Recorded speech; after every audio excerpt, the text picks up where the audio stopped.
نحمده ونصلي على رسوله الكريم أما بعد فأعوذ بالله من الشيطان الرجيم بسم الله الرحمن الرحيم رب اشرح لي صدري ويسر لي أمري واحلل عقدة من لساني يفقه قولي Assalamualaikum warahmatullahi wabarakatuh. In today's discussion we are going to talk about the different views of good deeds. We find that there are so many different views about good deeds, and some of these are even contradicting each other. Whenever we commit a sin, we tend to justify ourselves. Yes, I do that sin, but I also do this good deed. This justification that we give to ourselves, this reasoning, is known as our conscience. Even the Quran mentions this. In the Quran, Allah subhanahu wa ta'ala used the words nafsul lawwama, the nafs that makes you feel guilty, which makes you to realize. You don't need anybody to tell you that you did wrong. Your own self will tell you that you did something wrong. Allah swears by this. لا أقسم بيوم القيامة ولا أقسم بالنفس اللوامة. Allah swears by the Qiyamah and the Nafsul Lawwama, the soul that makes you feel guilty. Everybody has this, the sense of guilt, and to justify that we give it different reasoning. Just like our body, our souls also have some demands. They also have some requirements. Our body needs food, shelter, clothes, so on, to function properly. And so does our soul. And to fulfill the requirements of our soul, of feeling good, we justify our bad deeds to ourselves. Yes, I committed that sin. Yes, I do gambling, but I give 50% of it to the poor. These are the things that we do. Now, looking at the different views of good deeds that we have in our society, the first view is that of the religious group. And this group thinks that only the rituals are ibadat, only the rituals are good deeds, such as salah, saum, zakah, and hajj. But in dealing, you can cheat. You don't have any mercy. You don't have any character. But because you do salah and zakah, you are a good Muslim. You perform good deeds. This is one view. The second view is the view that is completely opposite to this one, and that is the view of the new generation. They are focused on character, conduct, charity, and so on.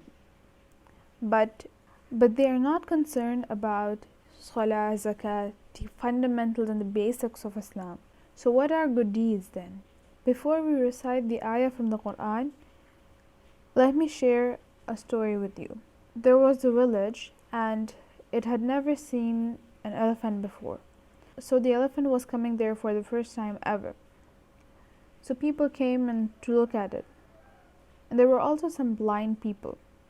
They also wanted to know how an elephant is.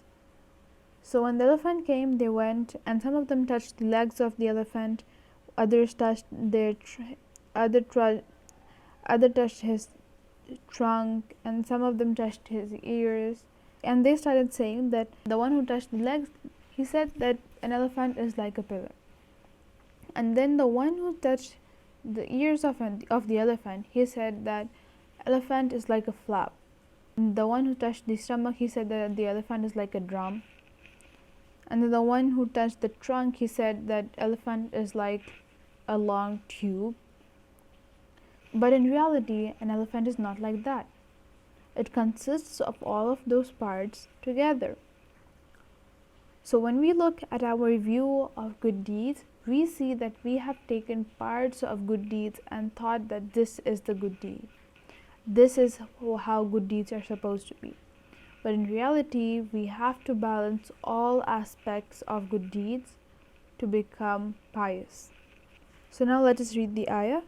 In Surah Baqarah, ayah number 177, Allah says, ليس البر أن تولوا وجوهكم قبل المشرق والمغرب. He says that Being pious or good deeds is not to turn your faces towards a direction, towards the east or the west. وَلَكِنَّ الْبِرَّ مَنْ آمَنَ بِاللَّهِ. But the true righteousness and good deeds, مَنْ آمَنَ بِاللَّهِ. Who are pious? Those who believe in Allah subhanahu wa ta'ala, number one. وَالْيَوْمِ الْآخِرِ, and the day of judgment. وَالْمَلَائِكَةِ, the angels. وَالْكِتَابِ, the books. وَالنَّبِيِّينَ, and the messengers. Let's consider all of these together as a group. This is belief. Next comes وَآتَ الْمَالَ عَلَى حُبِّهِ ذَوِي الْقُرْبَى وَالْيَتَامَى وَالْمَسَاكِينَ وَابْنَ السَّبِيلِ وَالسَّائِلِينَ وَفِي الرِّقَابِ. Those who spend from their wealth, even though they love their wealth, but still they spent it for Allah subhanahu wa ta'ala, and they spent it on their relatives, on the orphans, on the needy, on the wayfarers, those who ask. Next, that is free people from slavery. And this is the second condition. Let's go further. وَأَقَامَ الصَّلَاةَ وَآتَ الزَّكَاةَ. Allah subhanahu wa ta'ala mentions أَقَامَ الصَّلَاةَ and آتَ الزَّكَاةَ after all of this. And those who establish the prayer and give zakah.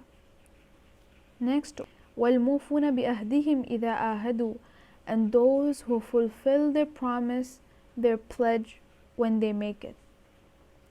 وَالصَّابِرِينَ فِي الْبَأْسَاءِ وَالضَّرَّاءِ وَحِينَ الْبَأْسِ, and the people who are patient in times of good and in times of bad. وَحِينَ الْبَأْسِ, and at the time of war.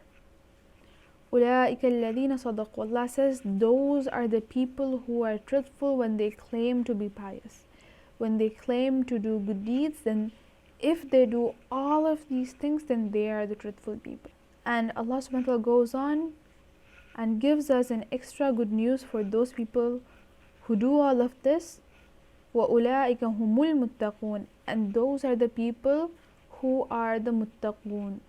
And only those are the people who are the muttaqun, those who fear Allah subhanahu wa ta'ala, those who have taqwa.